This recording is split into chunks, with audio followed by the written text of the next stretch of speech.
बिस्मिल्लाहिर्रहमानिर्रहीम। अस्सलामुअलैकुम स्टूडेंट्स।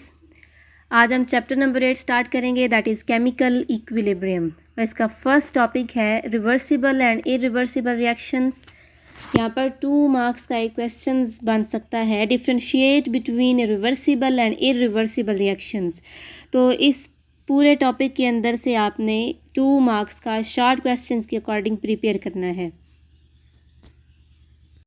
जब भी आपको डिफरेंस कहा जाए, डिफ्रेंशिएट करने के लिए कहा जाए, तो सबसे बेस्ट तरीका होता है आप लाइन लगाएं।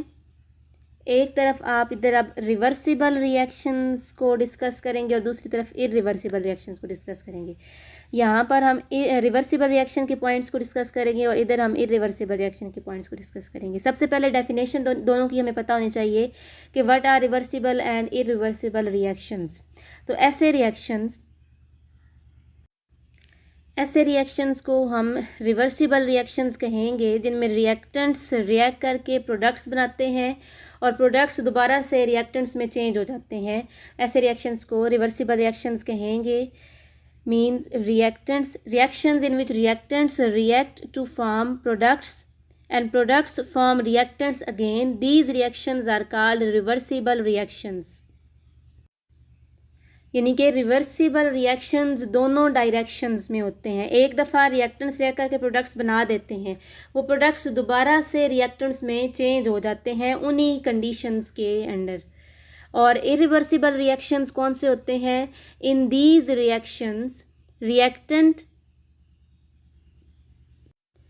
reactants react to form products but products do not form reactants again। यानी ये सिर्फ एक ही डायरेक्शन के अंदर मूव करेंगे, जबकि जो रिवर्सिबल रिएक्शंस हैं वो दोनों डायरेक्शंस के अंदर मूव करेंगे।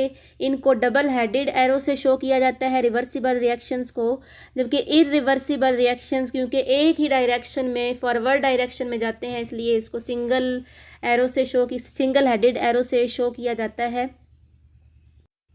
सेकेंड पॉइंट ऑफ डिफरेंस होगा वही वाला जो डायरेक्शन का भी मैंने आपको बताया है। रिवर्सिबल रिएक्शंस में it moves in both directions, जबकि इरिवर्सिबल रिएक्शंस में it goes in just one direction.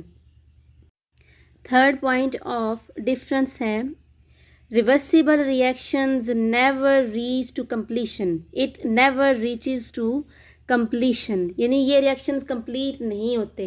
Reactants react करके प्रोडक्ट्स बनाते हैं, सिर्फ प्रोडक्ट तक रुक जाता तो रिएक्शन कंप्लीट था, लेकिन प्रोडक्ट्स दोबारा से रिएक्टेंट्स बनाते रहते हैं, वो रिएक्टेंट्स दोबारा से प्रोडक्ट्स बनाते रहते हैं। इस तरह ये रिएक्शन जो है वो हमेशा कंटिन्यू रहता है। तो it never reaches to completion.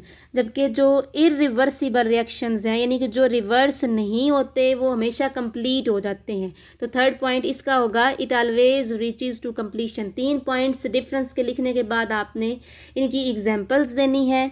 अब हम इनकी एग्जाम्पल्स देख लेते हैं।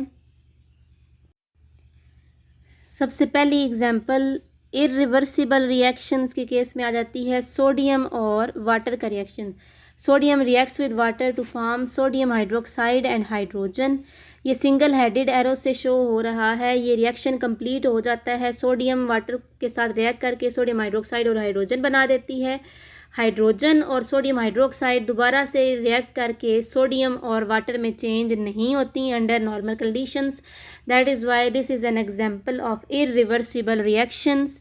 इसके अलावा सेकंड एग्जांपल हमारे पास है वाटर की फॉर्मेशन की। Hydrogen reacts with oxygen to form water.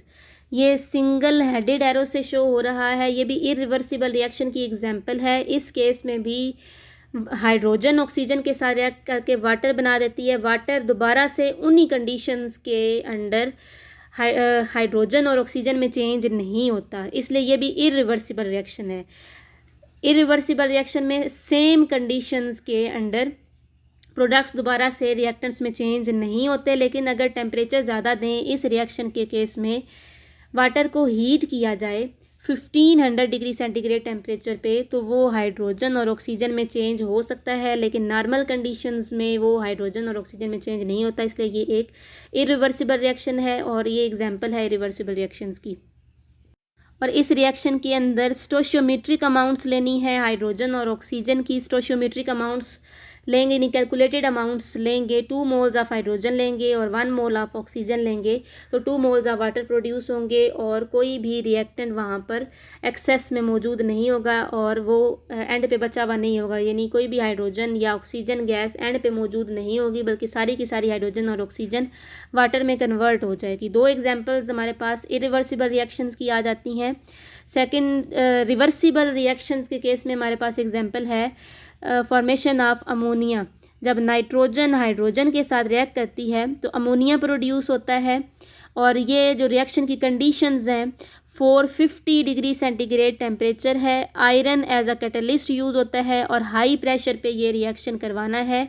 In conditions के अंदर नाइट्रोजन ऑक्सीजन के साथ रिएक्ट करके अमोनिया प्रोड्यूस करवाती है, लेकिन अब ये जो रिएक्शन है ये इरिवर्सिबल है, ये बोथ डायरेक्शंस में प्रोसीड करता है। नाइट्रोजन हाइड्रोजन के साथ रह करके अमोनिया बनाती है और अमोनिया सेम कंडीशंस के अंदर इसी टेम्परेचर पे दोबारा से नाइट्रोजन और हाइड्रोजन में भी चेंज हो जाती है और ये रिएक्शन जो है वो होता रहता है। रिएक्टेंट से प्रोडक्ट्स बनते हैं और प्रोडक्ट से दोबारा रिएक्टेंट्स बनते रहते हैं और एक पॉइंट आता है जब उन दोनों के दरमियान में इक्विलिब्रियम मेंटेन हो जाता है। तो ये एग्जांपल है हमारे पास रिवर्सिबल रिएक्शंस की। इस तरह से आपने डिफरेंस कर लेना है रिवर्सिबल और इरिवर्सिबल रिएक्शंस में। शॉर्ट क्वेश्चंस के लिए आपने इसको प्रिपेयर करना है और साथ में इसकी एग्जांपल्स भी आपने देनी है।